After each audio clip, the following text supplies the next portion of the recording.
que aconteceram em Antioquia, em Icônio e em Listra.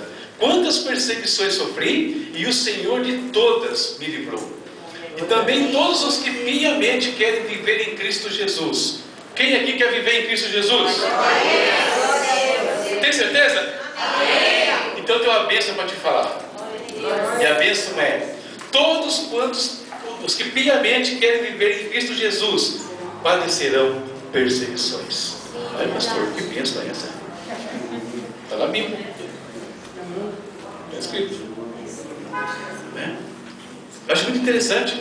Jesus fala: no mundo tereis aflições. É Bíblia, está escrito. Tereis aflições. Porém, tem de bom ânimo. Eu venci o mundo. Olha que legal. Desliga o meu mano. Enquanto ela liga, a gente vai conversar. Dificuldade.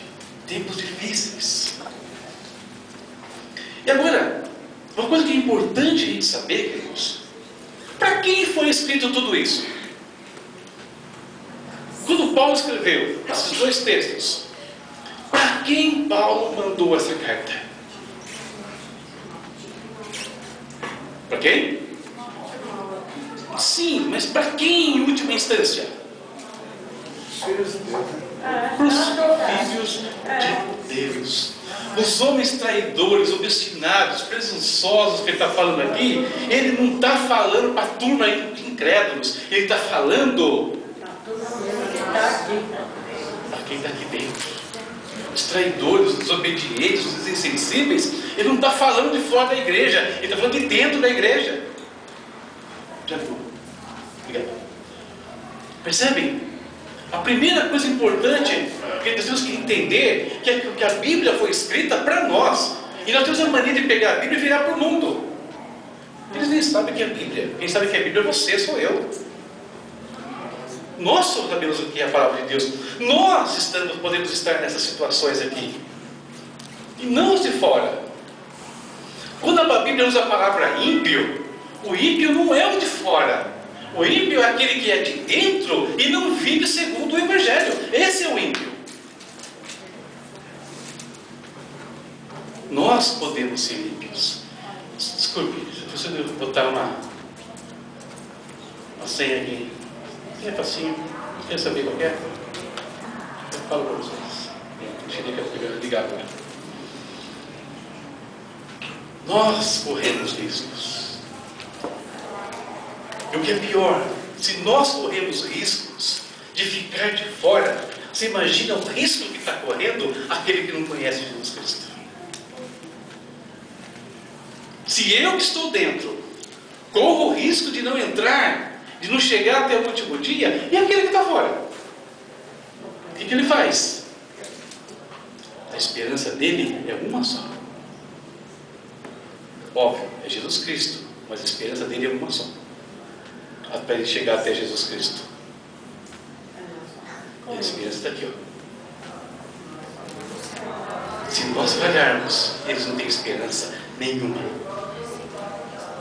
Eles já estão destinados à morte, e à morte eles vão, porque aqueles que deveriam levá-los à vida, se bobearem, ficam de fora também.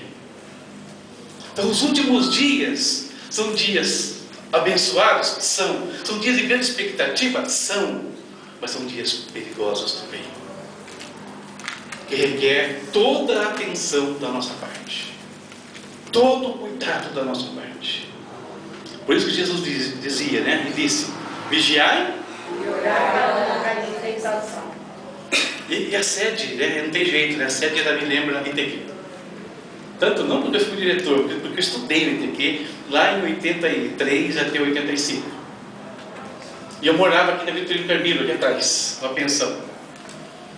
Quando eu mudei para cá, eu morava com 6 irmãos, quer dizer, eu e mais 5. Num bairro maravilhoso, né, enorme. Um cantinho assim, 6 camadas lá dentro. E na hora da janta era muito engraçado, quando eu cheguei eu não sabia disso, né? Crente, né, abençoado, né? Na hora que eu jantar, vamos orar, né? Aí tipo, fechei o olho para orar, estou orando. Quando eu abri o olho, o prato estava lá, mas a minha mistura tinha ido embora, a salada tinha ido embora, né? Sobrou só o feijão lá e o arroz, ou só às vezes só o arroz, né? Eu li para eles, né? E tudo muito sério na mesa. Eles oraram, aqui, meu querido, tem que orar e vigiar. Tem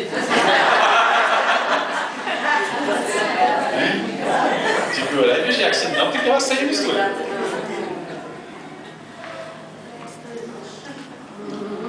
Devemos orar? Claro, muito. Quanto mais a gente puder, melhor. Mas tem que lembrar que é vigiar. Até em primeiro lugar do que oração. Vigiai e orai. Atento, atenção para as coisas que estão ocorrendo, né? Ao seu lado, ao seu redor. Atenção às ciladas de Satanás. Atenção, né? Ao que está acontecendo no seu coração, no seu espírito, em relação às coisas de Deus.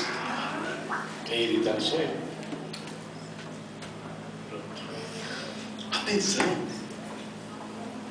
Até a mensagem que eu estou fazendo aqui, eu baseei num texto de um livro que eu escrevi recentemente, eu critiquei. E ali eu falo sobre uma seguinte situação. Se você pegar, tentar fazer um gráfico de linhas, né? Aquela linhazinha assim, da vida, do nível de cristianismo no mundo. O nível de cristianismo, você pode dizer que ele começou em 100% na igreja primitiva. Mas hoje, se ele tiver em 5, é muito. Nunca subiu. Começou em 100 e está cada dia mais para baixo. É uma descendente. Só você olhar a história, só você comparar, só você ver o que está acontecendo no mundo.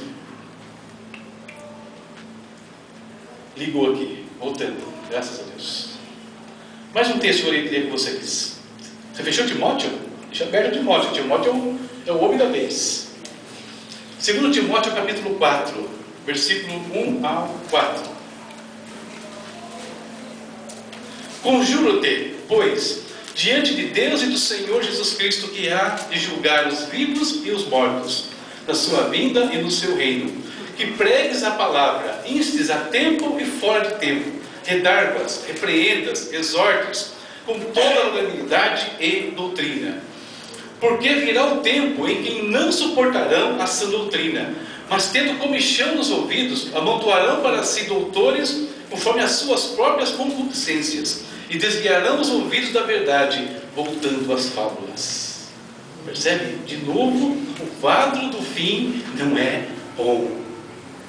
É quadro difícil, quadro de engano, quadro de pessoa que quem não estiver atento pode ser levado por um caminho que parece ser um caminho, na verdade, mas é o caminho da morte.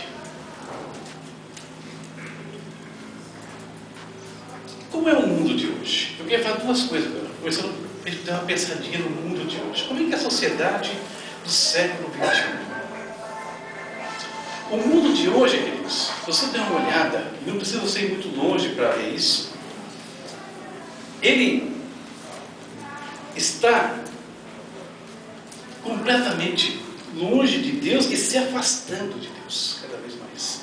Falando lá fora, estou falando aqui dentro da igreja. Agora estou falando lá de fora. Então eu fiz uma frase aqui, ó. O período é marcado por uma ruptura com o mundo ordenado dos séculos passados.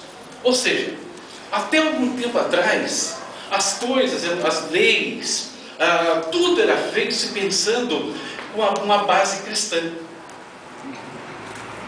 A base da Constituição Americana, por exemplo, era a Bíblia, que nós conhecemos. Mas hoje, esse mundo, ele está rompendo com tudo isso.